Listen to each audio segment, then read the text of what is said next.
A few years ago, my husband passed away suddenly due to an illness, and now I live alone. I have 2 children, both married and living apart from me. My son has his own family overseas, so I rarely see him, and I don't get to see my daughter much since she got married. I occasionally call my children, but I've been somewhat worried about my daughter. She always sounds lifeless, and I wondered if she was being mistreated at her in-laws' place. Since getting married, my daughter has been living with her husband's parents. I've never been mistreated by my in-laws myself, but I have friends who have, so I am concerned. Hello, Sarah. Are you okay? I sent a package to you recently. Did you receive it? Thank you. Sorry for contacting you late. I've been quite busy. Well, as long as you got it. But Sarah, you sound like you're not doing well. Are you okay over there? Yes, I'm fine. Sorry for making you worry, Mom. Sarah's voice was somewhat faint, almost ghost-like. Come to think of it, I haven't seen her in a while, so I can't confirm her well-being. I became anxious, wondering if she's eating properly or getting enough sleep. As a parent, no matter how old you are, you worry about your children, even if they are married and have their own family. I think that doesn't change. My late mother worried about me until the very end, so I thought it was normal for me to be concerned. I worry about Sarah to the extent that it's not overprotective or intrusive, but I worry she'll be annoyed. Well, Sarah isn't the type to say such things, so I reached out to her only once in a while. One day, I was going about my regular chores and work just as usual. It was already 8 p.m., and I was thinking about having a cup of tea before heating up the bathtub. That's when the doorbell rang. I wondered who it could be at this hour, and when I opened the door, it was Sarah. She looked more worn out than the last time I saw her. Her hair was a mess, her cheeks were gaunt, and her wrist, visible from her sweater, had become very thin like withered branches. I panicked, wondering why Sarah had ended up like this. Sarah, what happened? Why are you here at this time, and what's with your look? Actually, I haven't been able to buy a single piece of clothing. What? Really? All the money I saved up from the time I was single and even my full earnings from my current part-time job gets taken away, so I can't buy clothes for myself. And even when I ask my husband, he won't buy them for me. I see, that's why you're wearing such a tattered sweater and coat. They're covered in lint with holes everywhere. Normally, a husband would feel bad seeing his wife dressed like this, but apparently her husband doesn't care. And what do you mean by all of your part-time pay is confiscated? After Sarah got married, she quit her full-time job and started teaching part-time at a tutoring school near her in-laws' place. Seizing her paycheck, that's crossing the line. Also, they told me to keep the budget for groceries under $35. What? That's ridiculous. If I were to go over 35, they threatened to hurt me. I overspent by $5 a day and got yelled at by my husband and mother-in-law. That's terrible. Mom, I have a favor to ask. I want to stay somewhere else tonight. Can you lend me $50 for a motel? I'm sure my husband will calm down by tomorrow, and I just want to stay somewhere else tonight. Honey, you don't need to stay at a motel. What a waste of money, and your face is burning red. You probably got a fever. Yeah, I caught a cold. Why don't you stay here for a while? I can take care of you. Really? Thank you. Sarah's face brightened up. I prepared some warm milk for Sarah and let her use my spare room. I had some pajamas that fit her, so I handed them to her and told her to change. She seemed really worn out from the cold and fell asleep almost immediately after taking some medicine. Well, it's a relief that it's nothing too serious, but why did it have to come down to this? Sarah said she would get in trouble if she didn't keep their monthly grocery expense under $35, but that's impossible. They're not farmers. They can't grow and get their own vegetables and fruits to keep their budget that low. It made me wonder if they had some sense of basic living expenses. With inflation, prices of goods have been rising, and there's no way 35 is enough for Sarah, her husband, and her in-laws. I trembled with rage thinking about their unreasonable demands and the fact that they're confiscating all of Sarah's part-time pay. The next morning, Sarah got up looking sluggish, but her fever seemed to have gone down a bit. I made her see a doctor just in case, but it turned out to be a common cold. I was relieved it wasn't anything serious. Well, at least it's just a cold, not some troublesome disease. Yeah, there's been a flu going around recently too. Why did they start confiscating your part-time pay? I asked, my concern deepening. My mother-in-law keeps insisting that she needs money, Sarah replied. At first, she said she didn't have enough funds for retirement, giving several reasons, but something feels off. Huge boxes are constantly being delivered to our house, and she doesn't show me what's inside. What? I'm starting to suspect that she's buying something suspicious. She told me it's for her retirement, but I think she's lying. That's concerning, I said. I too began to think that Sarah's mother-in-law, Sabrina, must be buying something sketchy. Sarah hadn't seen what was inside these frequently delivered packages, but she said they were definitely suspicious. They arrived in abundance from overseas, so I guess her part-time earnings were being spent on that. Taking Sarah's part-time wages to buy whatever she wanted was truly wicked. What in the world were her in-laws buying in such quantities anyway? I started to feel scared. Then one day, I decided to go out for some tea with my friend. Sarah had recovered from her cold, so she said she was just going to relax at home and read a book. After having tea with my friend, I decided to report my daughter's situation to the police. About 2 hours later, Sarah's in-laws showed up.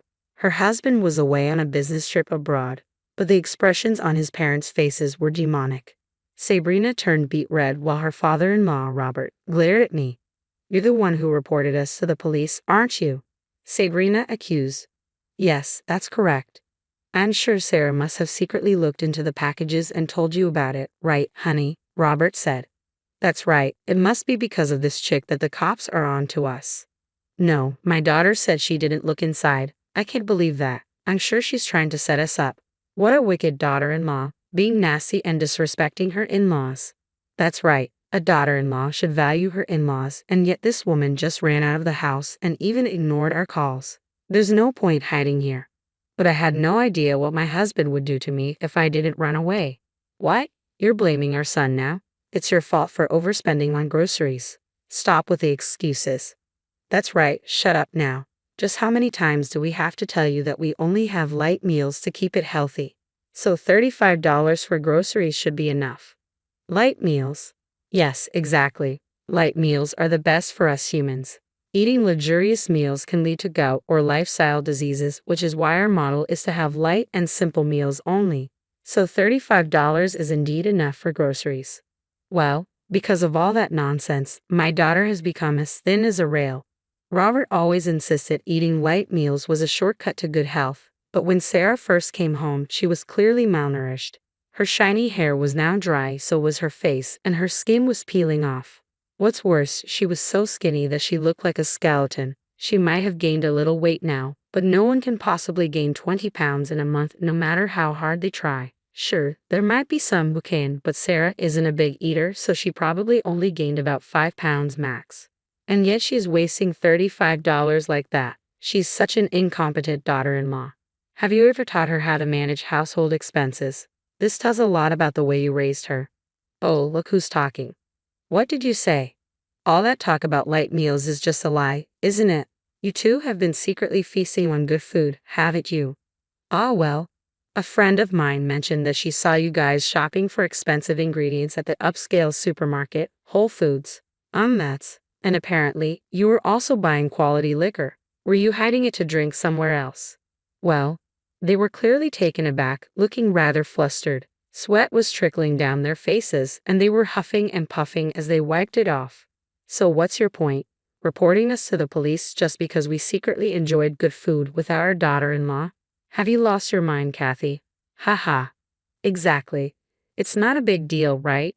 We also want to spoil ourselves once in a while. We've been eating simple and light meals for so long. Oh, is that so? But I suppose all this luxury is thanks to the money you've made through your sketchy business. What? Don't you guys sell Japanese pharmaceutical products on eBay? Ah, about that. It seems that it's against the site's policy for individuals to sell pharmaceutical products. I don't really use online flea markets much, so I wasn't aware, but isn't that against the Pharmaceutical Affairs Law?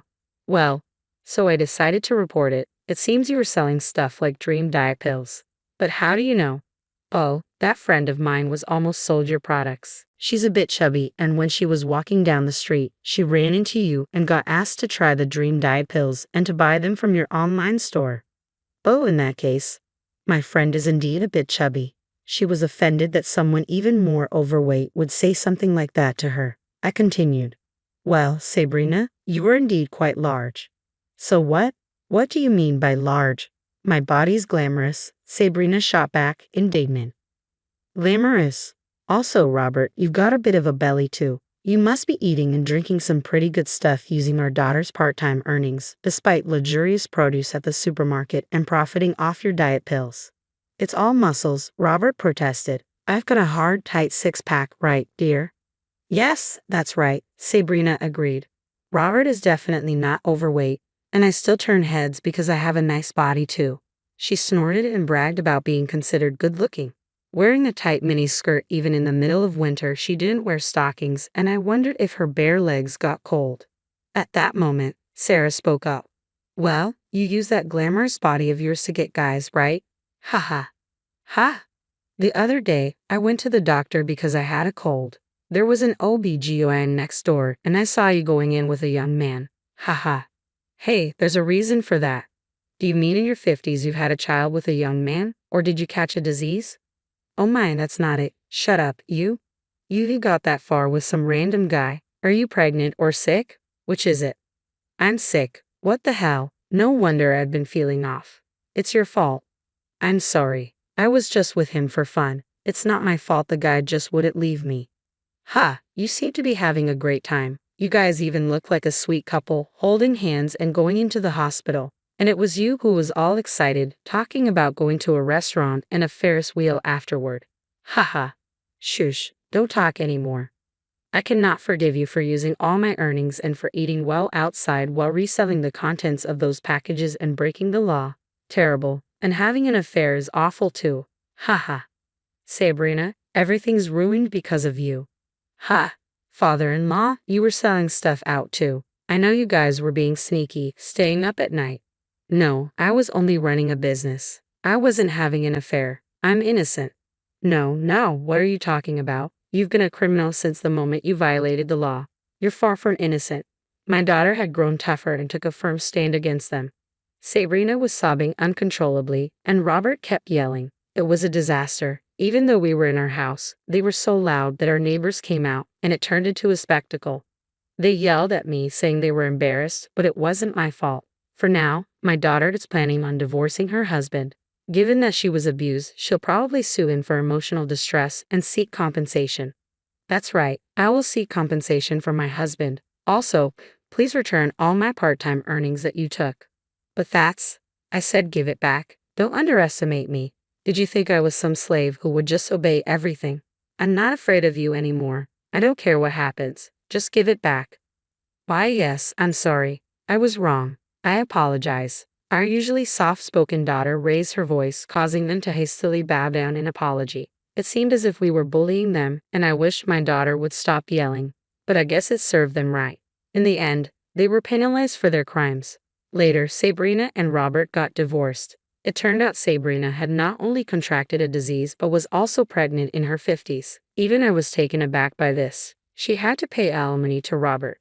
Since then, Sabrina planned on starting over with her lover but got abandoned by him. Even when I heard this, she meant nothing to me, so I didn't care at all. My daughter also got divorced and received compensation from her ex-husband. My daughter didn't have children yet, so I thought it was good that she was able to divorce before having any. Rumors spread in our neighborhood that my daughter ran away after being mistreated by her husband. The rumor also reached his workplace, and from what I've heard, it became uncomfortable for him to stay there, so he resigned. I don't know what happened to him after that, but he's probably staying with his father, Robert. I am now living with my daughter, but we are not financially struggling. My daughter works as an online tutor, and I have been working from home for a while now, so we make a decent living.